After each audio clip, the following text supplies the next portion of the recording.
What's up, YouTube? How's it going? This is part 2 of DJI Osmo Mobile tips and tricks, and what did I call it the last time? Oh yeah, DJI Osmo Mobile tips and tricks part 2. So I've been trying to figure out more things for you guys, but I want to take it slow and I want to give you 2 to 3 tips per video because I don't want it to be so big. I wanted to spread it out, you know. So anyway, I will post a link to the last part 1 that it's actually doing really well and people are liking it. People are getting a lot of good advice from me from that video.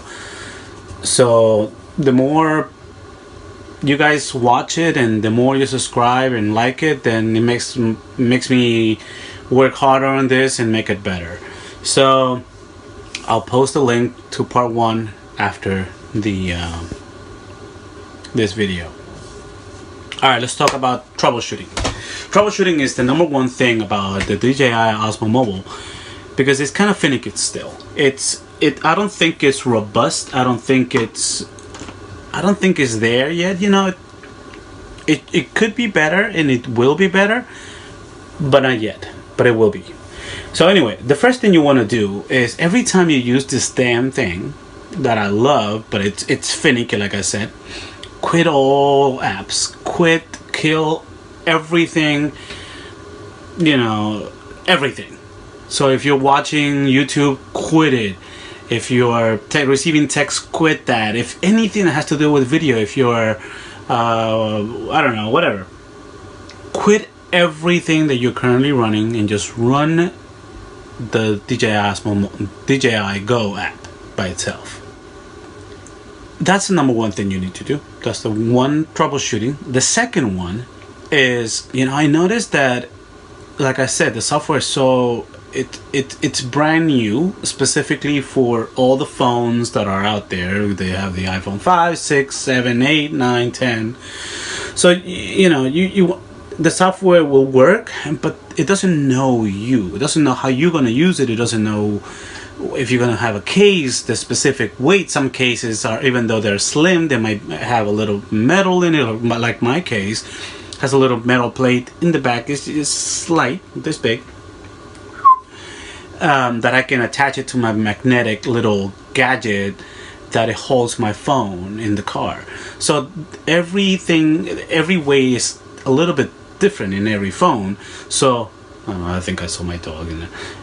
So you have to make sure that you give all this hardware and software a little bit of a break. Okay, so by quitting everything and it still doesn't work, you want to make sure that you calibrate.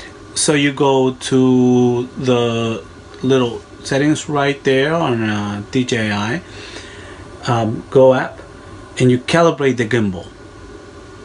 It takes like, I don't know, 2 minutes to go from 1 all the way to 100, right? So you move the little gadget, and then it puts it back together, and that helps with letting the DJI gimbal see what is your phone and what is its weight. Okay, so you want to do that before you start doing any time lapses or anything like that. Is a good idea too. So that's why it's always good to charge your Osmo Mobile to 100% as much as possible. Just like when I shoot aerials, I never ever, what are they doing? Then they're humping each other. I never go and fly the bird with 50% battery life. I always go with 2 batteries at least, 100% completely charged. I don't want to lose that thing. Costs a lot of money, and this thing obviously works the same. So charge it as much as possible whenever you can, and then start doing your shoots. Okay. All right. So that's #2.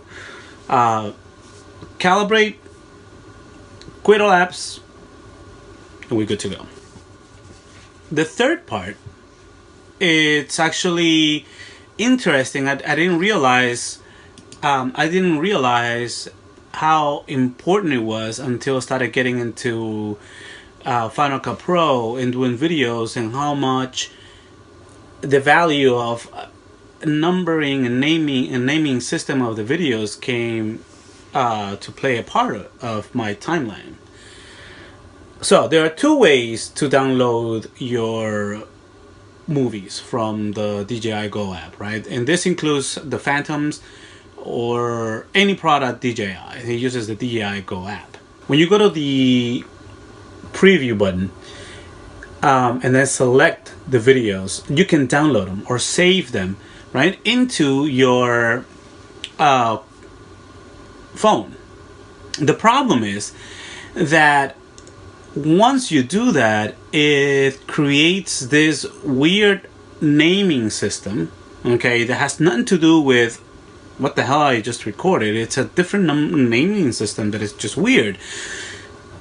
As you can see right here, I mean, it looks weird, right? It doesn't make sense to me. If you download the video clips from within iTunes or from iTunes, you will get a much better time-stamped, dated video file naming that looks like this. See, as you can see, it tells you the date and the time that it was recorded.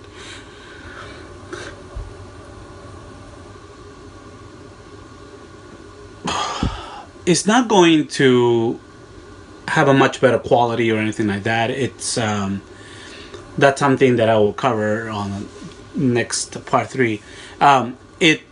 It doesn't have a much better bitrate or anything like that. It's just a very more organized timestamp file naming system. All right, so number 3 is downloading from iTunes or downloading it through the DJI Go app. Also remember, when you are downloading it from iTunes, you have to go to iTunes, click on the DJI, click on your phone, click on apps, go to the bottom, click on DJI Go app, click on that thing, search for video cache, click on that thing, and then save to. So it will save everything that the DJI Go app has in its cache. So that means if you fly drones, it will also have them in there. If you only have the DJI Osmo Mobile, then it would just be the DJI Osmo Mobile. Number 4 is pretty much the end of this. It's been 9 minutes. Like I said, I don't want to bombard you with information. So I think I'm going to go over questions and concerns that you guys have. So if you can write down information, or if you can write down things that I didn't mention, or write down issues that you're having with, I can do a lot of homework and present it on the next video on part 3.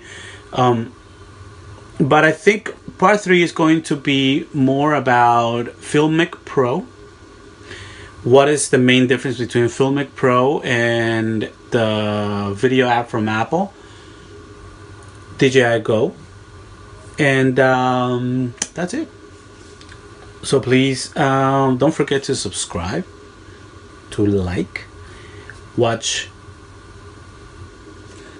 the video right here, part 1, and share. Have a fantastic New Year's Eve. Don't drink too much, and I'll see you next year.